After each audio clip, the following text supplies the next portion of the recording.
नमस्कार। इंडिया में ना एक सपना बहुत कॉमन है कि यार एक दिन अपना कुछ करना है, अपना खुद का बिजनेस।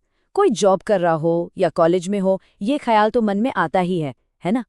तो मान लीजिए किसी के पास एक जबरदस्त बिजनेस आइडिया आ गया, कुछ ऐसा जो दुनिया को दिखाना ही दिखाना है।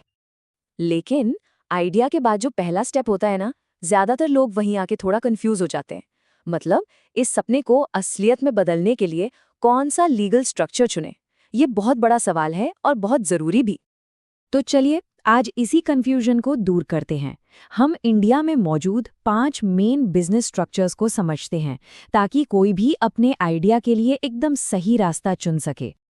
सबसे पहला और सबसे सिंपल ऑप्शन है सोल प्रोप्राइटरशिप, मतलब एक इंसान का बिजनेस। इसमें कानून की नज़र में मालिक और बिजनेस दोनों एक ही हैं। इसको शुरू करना बहुत ही आसान है, कोई लंबा चौड़ा रजिस्ट्रेशन का झंझट ही नहीं। दूसरा ऑप्शन है पार्टनरशिप फर्म। जैसा नाम से ही पता चल रहा है, जब 2 या 2 से ज्यादा लोग मिलकर कोई बिजनेस शुरू करते हैं तो ये बेस्ट है। इसमें सब कुछ एक पार्टनरशिप डीड नाम के अग्रीमेंट से चलता है। अब आते हैं सबसे पॉपुलर ऑप्शन पर, प्राइवेट लिमिटेड कंपनी या पीवीटी लिमिटेड। ये एक बिल्कुल अलग लीगल एंटिटी है, मतलब कंपनी अलग और उसके मालिक अलग। इसमें शेयर होल्डर्स होते हैं, डायरेक्टर्स होते हैं, और हाँ, जिन स्टार्टअप्स को बाहर से इन्वेस्टमेंट उठाना है उनके लिए तो यही सबसे सही चॉइस है। इसके बाद है लिमिटेड लायबिलिटी पार्टनरशिप यानी एलएलपी। इसको ऐसे समझिए कि ये पार्टनरशिप और प्राइवेट लिमिटेड कंपनी का एक मिक्सचर है। इसमें पार्टनरशिप जैसी फ्लेक्सिबिलिटी भी है और कंपनी जैसी लिमिटेड लायबिलिटी का प्रोटेक्शन भी। और हमारा पांचवा ऑप्शन है 1 पर्सन कंपनी, ओपीसी। ये उन सोलो फाउंडर्स के लिए है जो अकेले ही कंपनी चलाना चाहते हैं, लेकिन प्राइवेट लिमिटेड कंपनी वाले फायदे भी चाहिए, जैसे कि लिमिटेड लायबिलिटी। ओके, तो ये तो हो गए ऑप्शंस, पर अब बात करते हैं सबसे जरूरी चीज की, लायबिलिटी यानी देनदारी। आसान भाषा में कहें तो अगर बिजनेस में कुछ गड़बड़ हुई तो असल में दांव पर क्या लगा है, इसको समझना बहुत ही जरूरी है। देखिए, लायबिलिटी 2 तरह की होती है, अनलिमिटेड और लिमिटेड। अनलिमिटेड लायबिलिटी का मतलब है कोई लिमिट नहीं। ये प्रोप्राइटरशिप और पार्टनरशिप में होती है। यहाँ बिजनेस और मालिक एक ही हैं, तो अगर बिजनेस पर कर्ज हुआ तो लेनदार घर, गाड़ी, बैंक बैलेंस सब पर क्लेम कर सकते हैं। पर्सनल एसेट्स पर सीधा रिस्क है। दूसरी तरफ है लिमिटेड लायबिलिटी, जो प्राइवेट लिमिटेड, एलएलपी और ओपीसी में मिलती है। ये एक सुरक्षा कवच की तरह है। यहाँ बिजनेस एक अलग इंसान है और मालिक अलग। तो अगर कंपनी को नुकसान हुआ तो लेनदारों का हक सिर्फ कंपनी के एसेट्स पर होगा, मालिकों के पर्सनल एसेट्स पूरी तरह से सेफ रहेंगे। आइए इस टेबल पर एक नजर डालते हैं ताकि सब कुछ क्लियर हो जाए।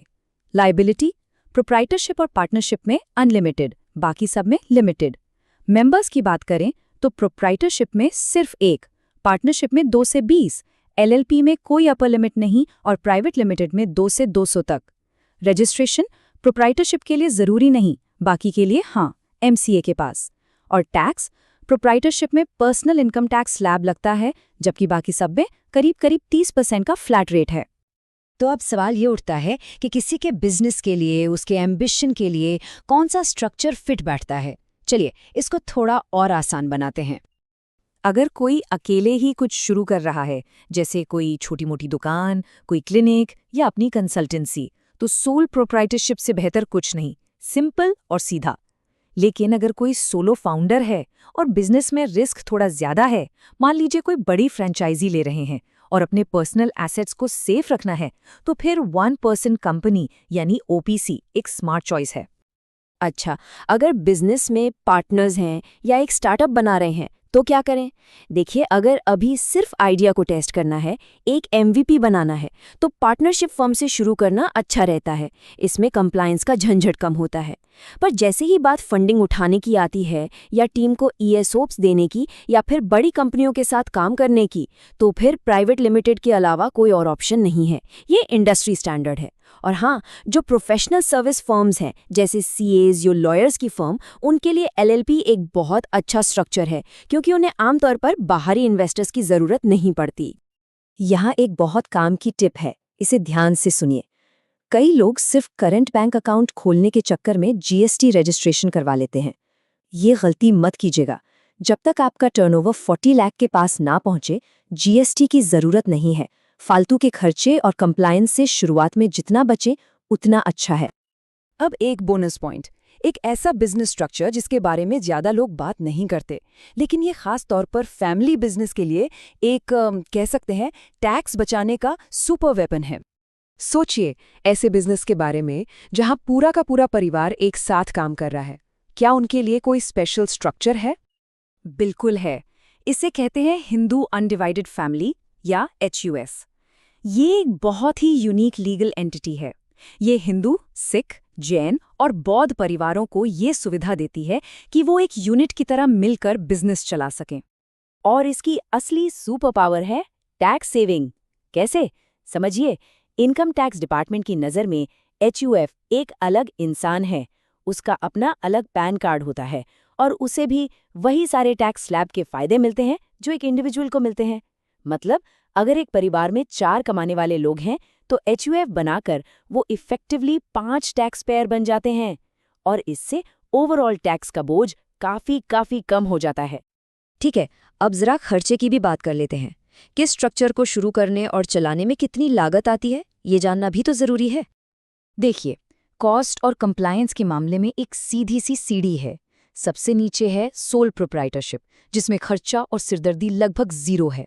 उसके ऊपर आती है पार्टनरशिप फर्म, थोड़ा सा ज्यादा। फिर बीच में आते हैं LLP और OPC, जिनमें ठीक ठाक खर्चा और कंप्लायंस है। और सबसे ऊपर है प्राइवेट लिमिटेड कंपनी, जिसमें सेटअप कॉस्ट और हर साल की फाइलिंग का काम सबसे ज्यादा होता है। एक बहुत कॉमन गलती है जो नए फाउंडर्स करते हैं, और वो इस कोट में बहुत अच्छे से बताई गई है कि बहुत से लोग बिजनेस के बारे में बाद में सोचते हैं, पहले प्राइवेट लिमिटेड कंपनी रजिस्टर करा लेते हैं। उन्हें इसमें किक मिलती है, एक टशन महसूस होता है। तो याद रखिए, कंपनी का स्ट्रक्चर सिर्फ एक दिखावे की चीज़ नहीं है। इसे अपनी स्ट्रैटेजी के हिसाब से चुनना चाहिए, स्टेटस के लिए नहीं। तो आखिर में बस इतना ही कहेंगे कि बिजनेस स्ट्रक्चर सिर्फ कुछ कागजात नहीं है, ये आपके बिजनेस की ग्रोथ की नींव है। और सवाल यही है कि आप अपनी सफलता की कहानी के लिए कौन सी नींव चुनेंगे।